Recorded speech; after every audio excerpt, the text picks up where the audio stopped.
31 of the finest doctors in the country stood inside a private ICU suite, and not one of them could explain why Linda Randy was dying. Every test contradicted the last. Every treatment failed.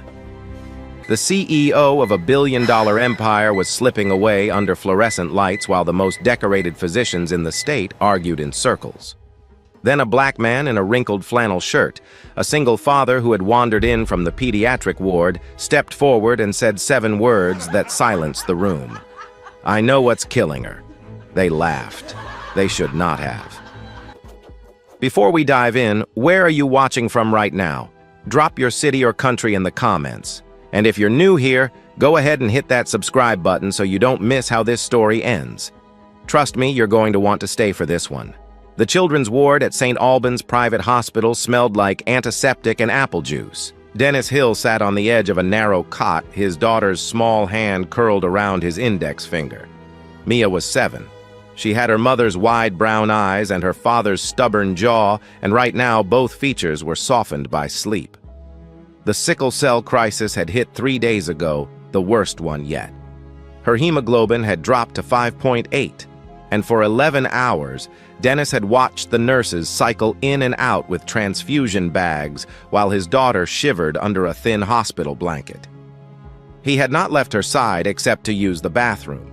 His phone had 17 missed calls from his supervisor at the building where he worked maintenance. He would deal with that later, or he would not. There was no version of the world where Dennis Hill left this room while his daughter still had an IV in her arm. He reached over and adjusted the blanket around her shoulders. On the nightstand sat a worn copy of The Wonderful Wizard of Oz, its spine cracked from years of bedtime readings. Mia always asked for the same chapter, the one where Dorothy realizes she had the power to go home all along. Dennis never told her why that chapter made his throat tighten.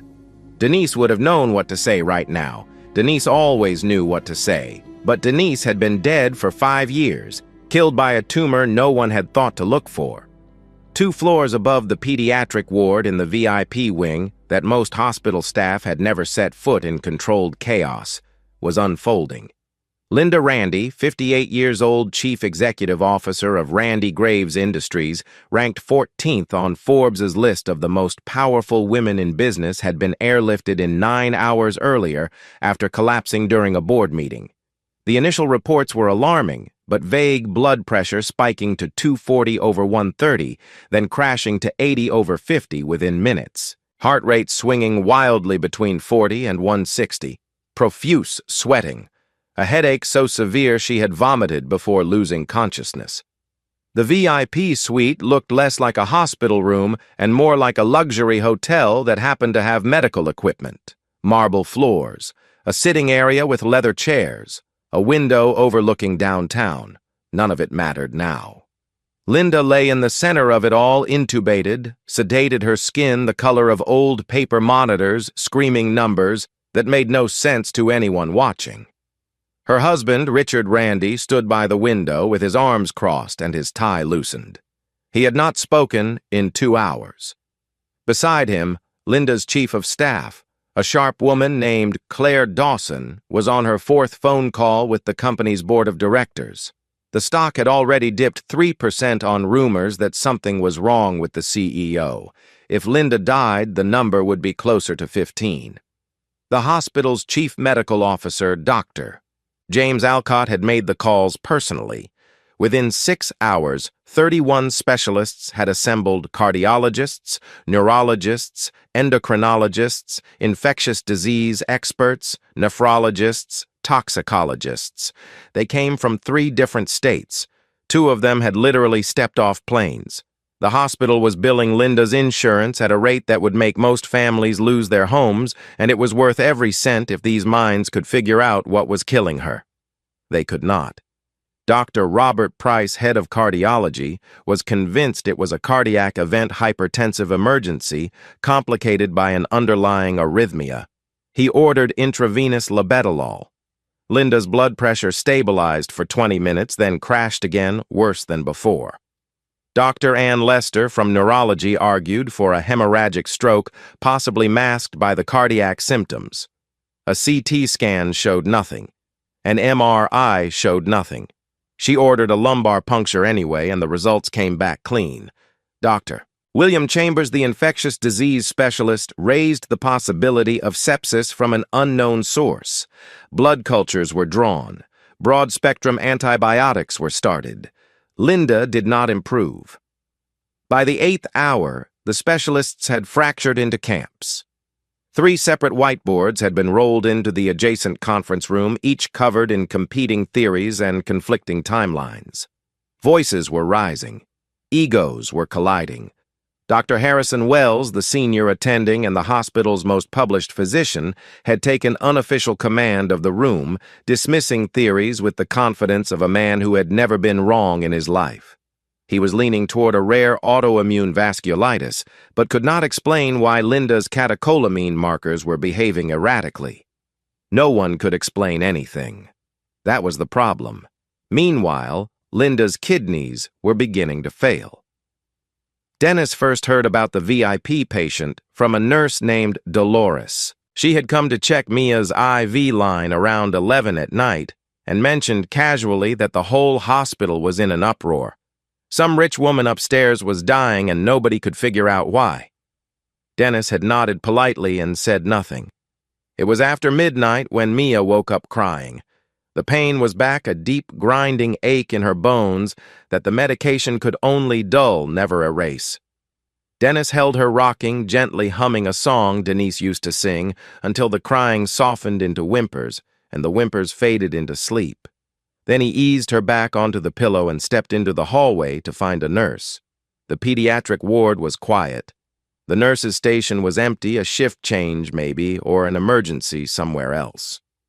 Dennis walked further down the corridor, turned left, then right, following the signs toward what he thought was another nurse's station.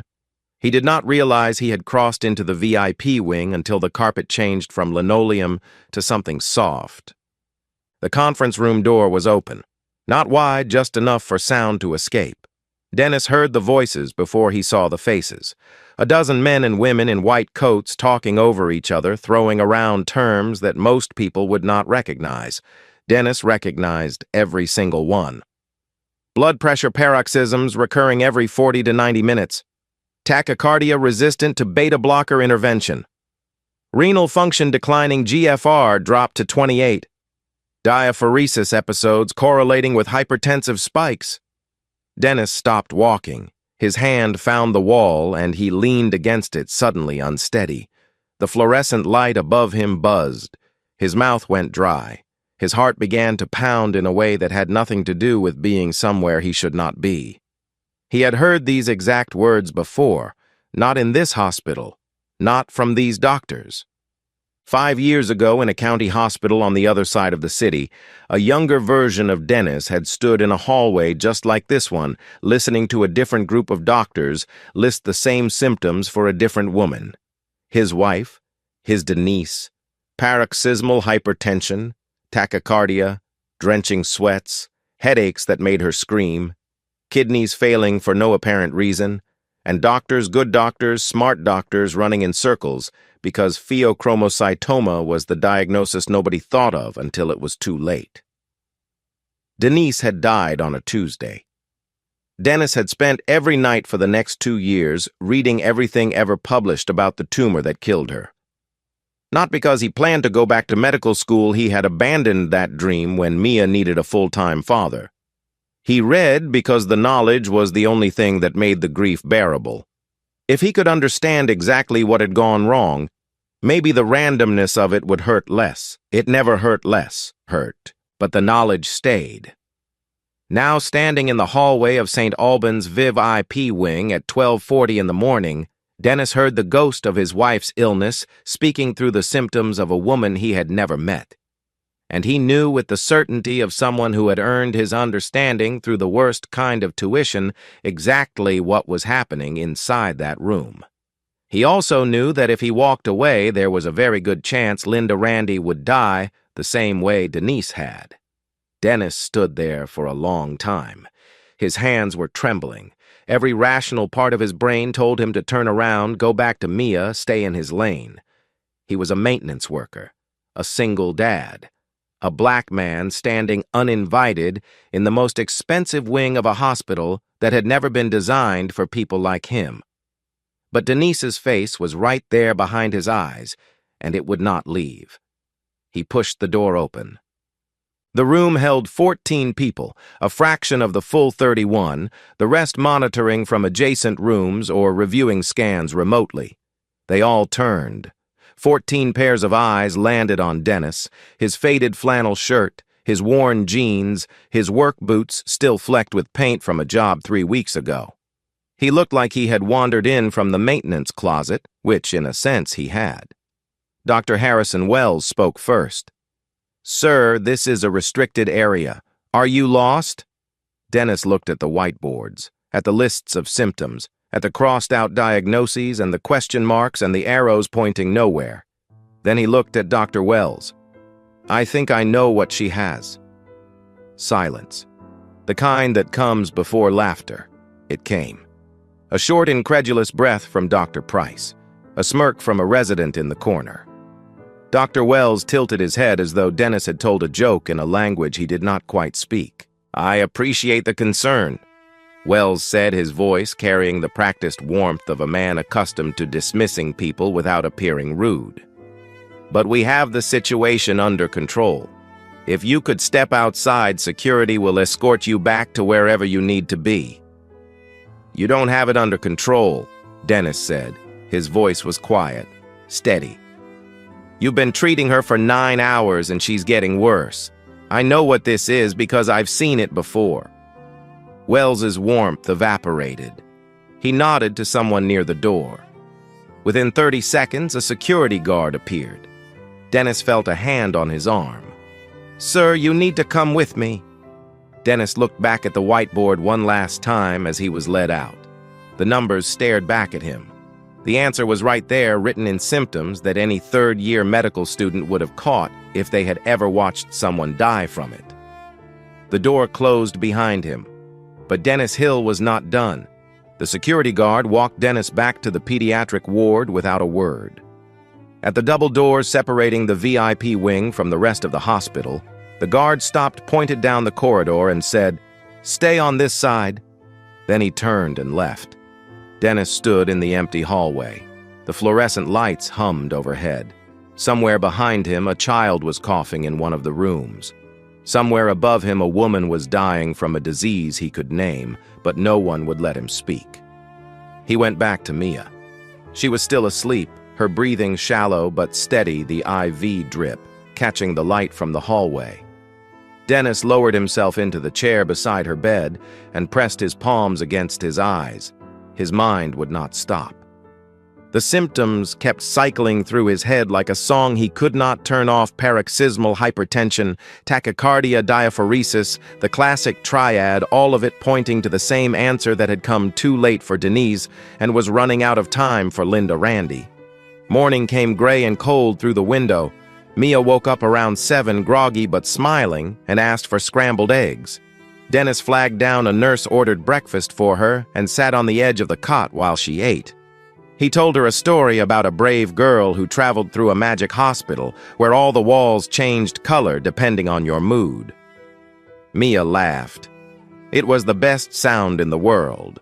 By 8:30, he could not sit still anymore. He told Mia he was going to get coffee and stepped into the corridor. His plan was simple: find someone, anyone on Linda Randy's medical team who might actually listen. He did not have credentials. He did not have authority. But he had something none of those 31 doctors had, and it was burning a hole through his chest. The first attempt failed before it started. Dennis approached the information desk near the VIP wing entrance and asked to speak with someone on Mrs. Randy's care team. The receptionist, a young woman with perfect posture and a polite, immovable smile, asked for his name and affiliation. When Dennis said he was a parent from the pediatric ward, her expression shifted into something he recognized immediately. It was the look people gave when they were about to say no while pretending they were saying something else. "I'm sorry, sir. Only authorized personnel and family members are permitted access to patient information. I can direct you to the general inquiry desk if you'd like." Dennis tried again at the nurse's station on the 3rd floor. Same result. Different face, same wall. A male nurse looked him up and down the flannel shirt, the work boots, and asked if he was looking for the facilities department. It was not cruelty. That was the thing Dennis had learned long ago. Most of the time, it was not even conscious. People simply looked at him and made a calculation based on what they saw, and what they saw was a black man in cheap clothes who obviously did not belong in the expensive part of the building. The calculation happened in less than a second. The conclusion was always the same. He was walking back toward the pediatric ward, frustration tightening his jaw, when a voice behind him said, "You're the one from last night." Dennis turned. A young woman in a white coat stood a few feet away, a tablet tucked under her arm. She was maybe 30, with dark blonde hair pulled back in a ponytail, and the kind of tired eyes that came from too many overnight shifts. Her badge read, Dr. Sarah Brooks, Internal Medicine Resident. "I saw them escort you out of the conference room," she said. Her tone was not hostile, but it was not warm either.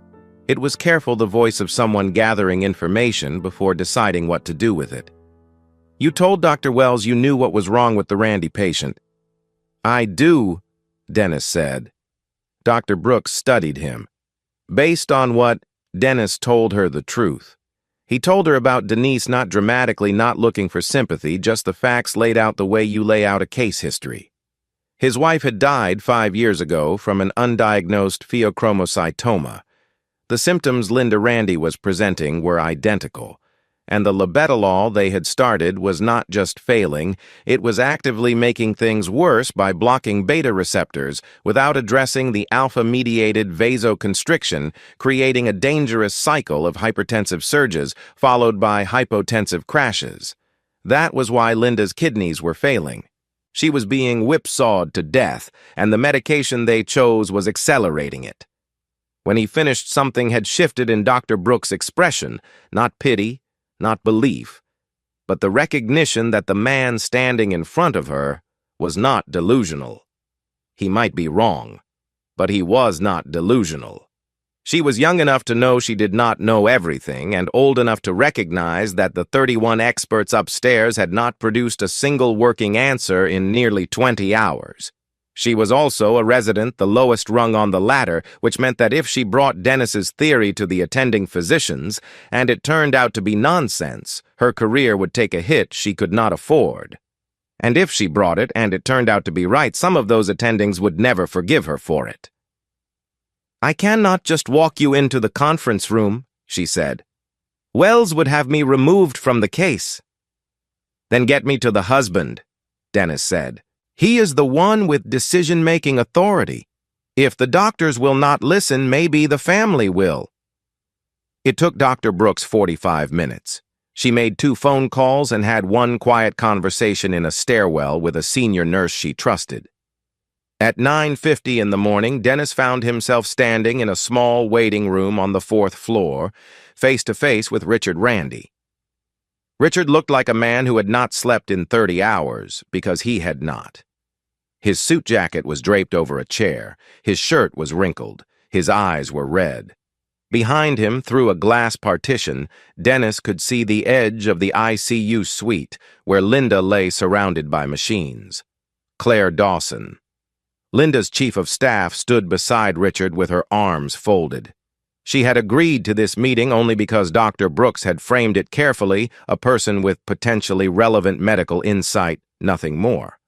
Claire's expression made it clear she expected this to be a waste of time. Richard looked at Dennis the way a drowning man looks at a piece of driftwood, not with hope, but with the desperate willingness to grab anything that floats. "They tell me you think you know what's wrong with my wife," Richard said. His voice was hoarse. "I don't think," Dennis said. "I know. Your wife has a pheochromocytoma, a tumor on one of her adrenal glands.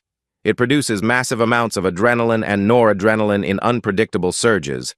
That is why her blood pressure spikes without warning and then crashes. That is why her heart rate is erratic. That is why she is sweating through the sheets.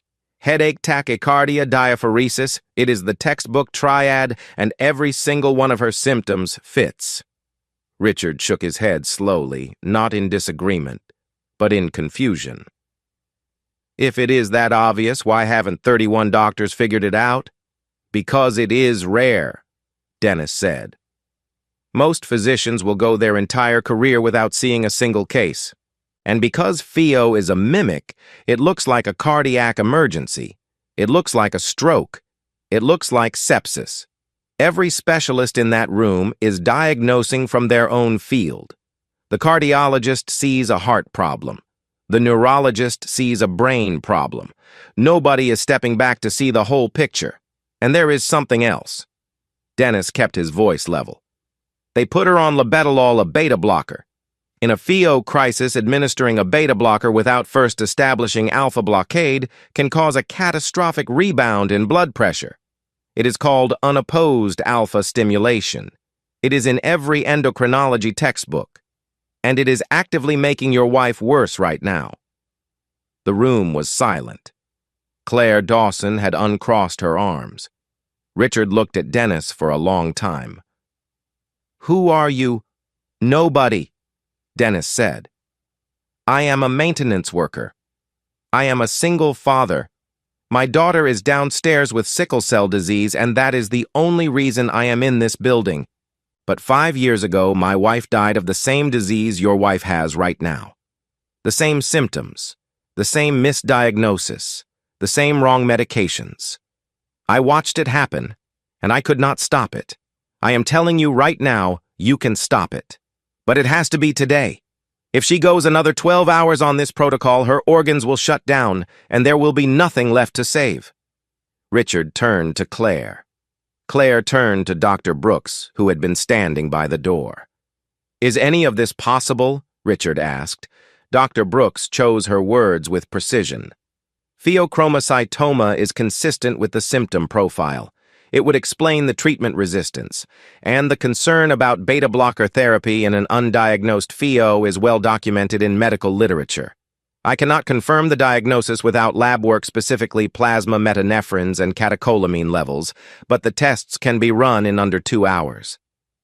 Richard stood up. The driftwood had become something solid. "Get me Dr. Wells," he said, "and get those tests ordered now." The confrontation happened at 10:30 in the conference room where Dennis had been laughed out of 12 hours earlier. This time he had been invited. Dr. Brooks stood beside him. Richard Randy sat at the head of the table. 14 attending physicians lined the walls, and Dr. Harrison Wells sat directly across from Dennis with the expression of a man who had been personally insulted. Wells let Dennis speak for approximately 90 seconds before cutting him off. "With all due respect to your personal experience, Mr. Hill, this is not a diagnosis by anecdote. We have imaging lab work and the collective expertise of 31 board-certified physicians. We are pursuing autoimmune vasculitis, which is supported by the inflammatory markers." Dennis did not flinch. "Her inflammatory markers are elevated because her body has been in a catecholamine storm for over 20 hours. That is a secondary response, not a primary cause. You are treating the smoke and ignoring the fire." A murmur went through the room. Dr. Price, the cardiologist, leaned forward. "You mentioned unopposed alpha stimulation from the labetalol. Walk me through that." Dennis did, point by point. He explained how the beta blocker was lowering her heart rate, but leaving the alpha receptor-mediated vasoconstriction unchecked, creating a dangerous cycle of hypertensive surges, followed by hypotensive crashes. He cited the mechanism. He described the pathophysiology. He spoke the way someone speaks when they have read the same material 1,000 times, not with the polish of a lecturer, but with the bone-deep familiarity of a man who had memorized every word because his wife's life had depended on it. When he finished, 3 of the physicians were no longer smiling.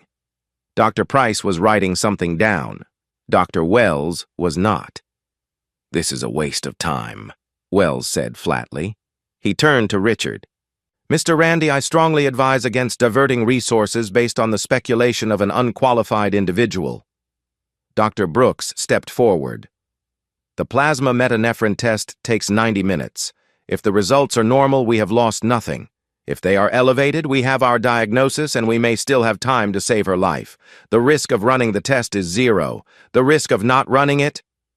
She let the sentence hang. Richard Randy looked at Dr. Wells, then at Dennis, then at the glass wall behind which his wife lay dying by degrees. "Run the test," Richard said. "Now." The results came back at 12:15 in the afternoon. Plasma metanephrines were elevated at more than 8 times the upper limit of normal. Free catecholamines were through the roof. The diagnosis was confirmed pheochromocytoma. Dennis Hill had been right. Every specialist in the room had been wrong. Dr. Wells said nothing. The protocol was changed immediately. Labetalol was discontinued and replaced with phenoxybenzamine, an alpha blocker to be administered before any beta blockade.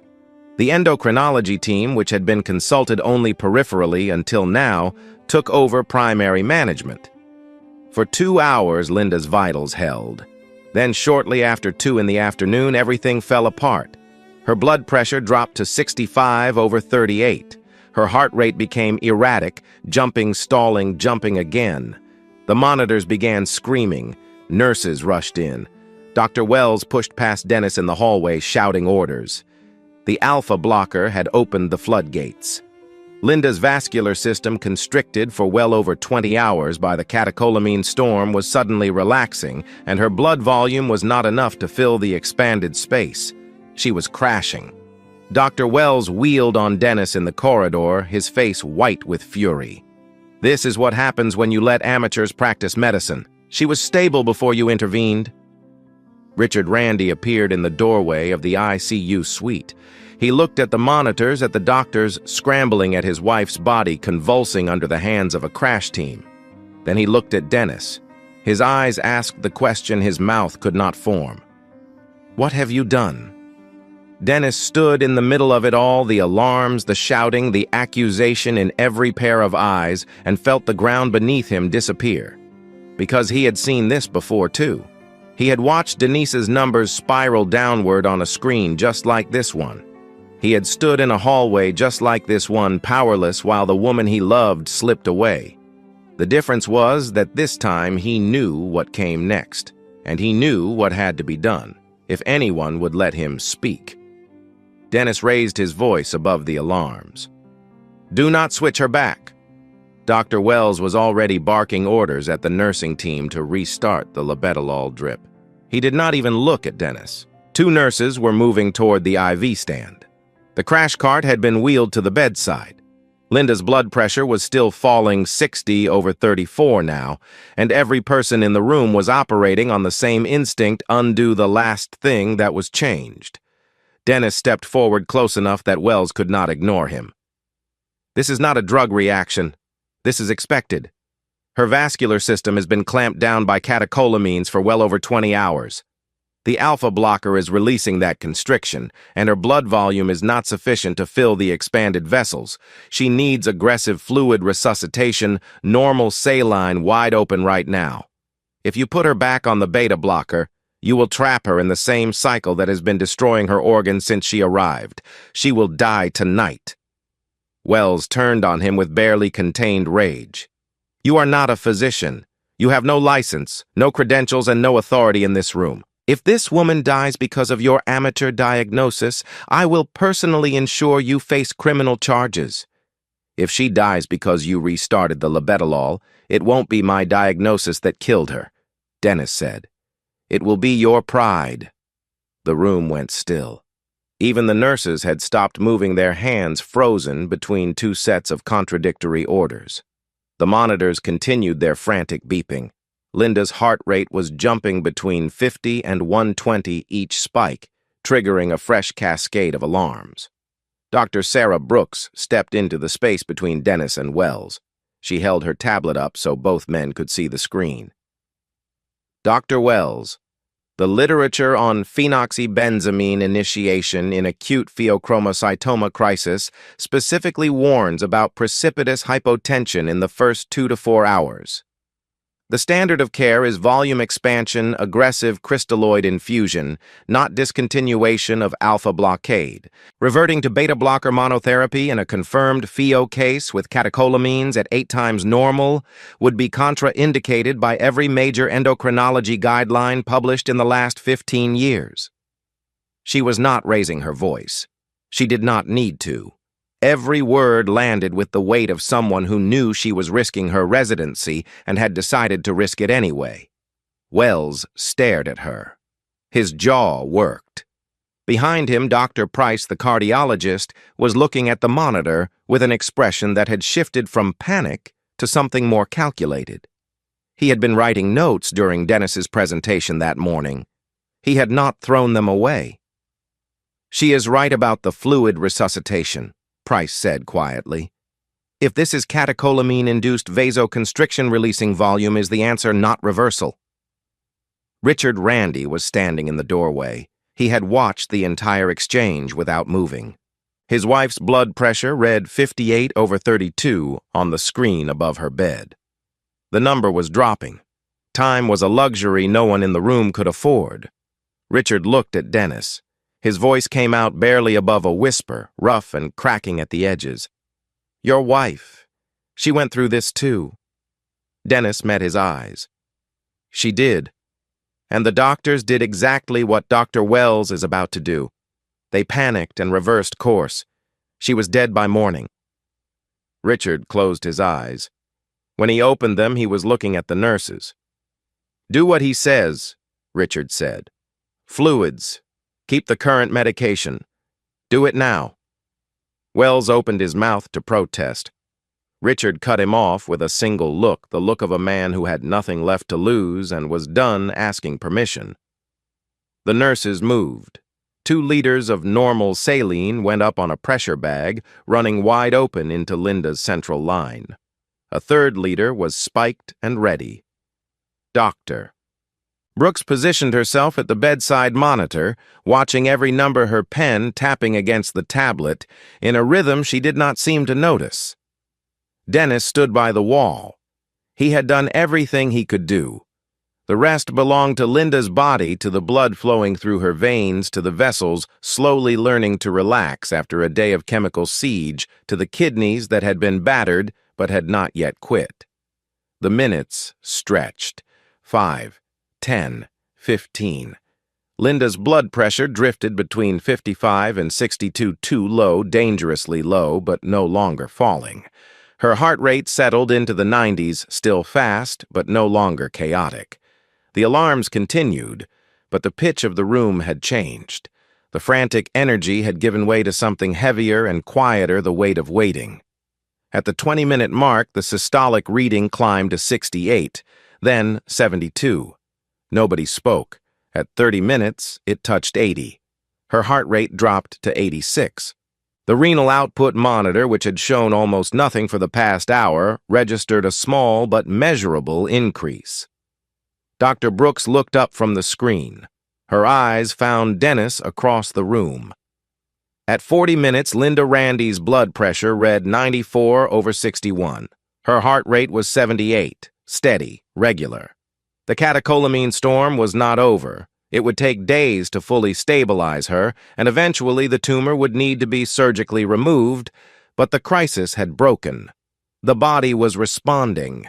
The alpha blocker was doing what it was designed to do, and the fluids were giving her circulatory system the volume it needed to function in its newly relaxed state.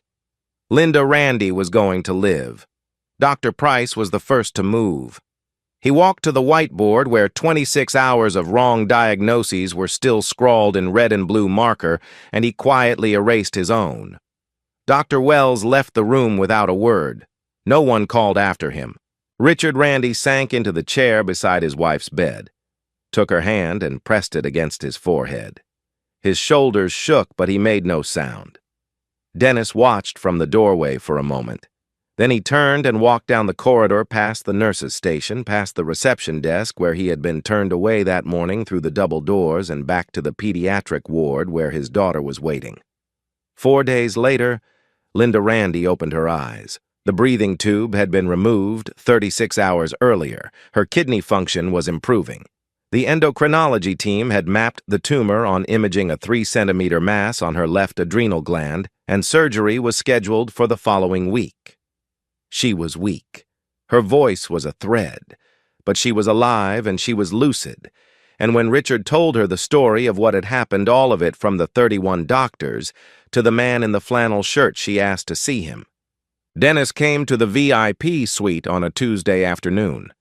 Mia's crisis had passed 2 days earlier, and she was being discharged the following morning. He had shaved. He was wearing a clean shirt. He stood at the foot of Linda's bed with his hands at his sides, looking deeply uncomfortable in a room that was not designed for people like him. Linda studied him for a long time. She was a woman who had spent 30 years reading boardrooms, measuring the worth of every person who walked through her door in the first 5 seconds.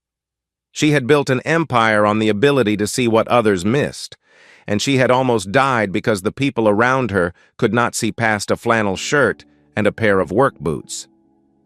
"Richard told me everything," she said. Her voice was thin but clear. "He told me what you did, and he told me what they almost did not let you do." Dennis nodded. He did not seem to know what to do with his hands. "I am told you were a medical student once," Linda said. "A long time ago," Dennis said, "and you left because your wife died." "I left because my daughter needed a father more than the world needed another doctor." Linda looked at him the way she had spent a career looking at problems, not with sentiment, but with precision. Then her expression softened into something Dennis had not expected. It was not gratitude exactly. It was recognition. The recognition of one person seeing another fully for the first time. "Thank you," she said. 2 words. No cameras, no press release, no grand gesture. Just a woman in a hospital bed alive because a man she never would have noticed in any other context had refused to be silent. Dennis nodded once. "I hope your recovery goes well, ma'am."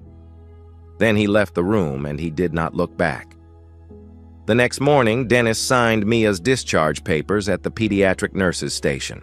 Dolores, the nurse who had been with them since the first night, handed Mia a lollipop and told her to stay out of trouble. Mia promised she would, which both of them knew was a lie. In the elevator going down, Mia tugged on Dennis's sleeve. "Daddy, where did you keep going? When I was sleeping, you kept leaving." Dennis looked down at his daughter. She had her mother's eyes wide brown, missing nothing. "I went to help somebody," he said. "Somebody who was very sick." "Like me?" Mia asked. "Different kind of sick. But yeah, like you." Mia thought about this. "Did you fix them?" Dennis smiled. It was the kind of smile that held more than one thing at once: relief, exhaustion, grief, and something that might have been the beginning of peace. "I think so, baby. I think so." Mia reached up and took his hand, and they walked out of St. Albans Private Hospital into the gray morning light. 3 weeks later, Dr. Sarah Brooks opened her email at the start of a night shift and found a message with the subject line, "Proposal Diagnostic Failure in Pheochromocytoma, a Case for Systematic Screening Reform." The sender was Dennis Hill. The proposal was 12 pages long, meticulously researched, and cited 47 peer-reviewed sources. It outlined a framework for improving pheochromocytoma detection rates in emergency and critical care settings, with a particular focus on cases where the initial presentation mimicked more common conditions. It was not the work of a doctor. It was the work of a man who had lost someone and decided that the losing would mean something. Dr. Brooks read it twice. Then she forwarded it to the hospital's research committee with a single line added at the top, "This deserves to be heard. If this story moved you, share it with someone who needs to hear it today. And if you haven't already, subscribe and turn on notifications, because stories like Dennis's remind us that the right voice at the right time can save a life." See you in the next one.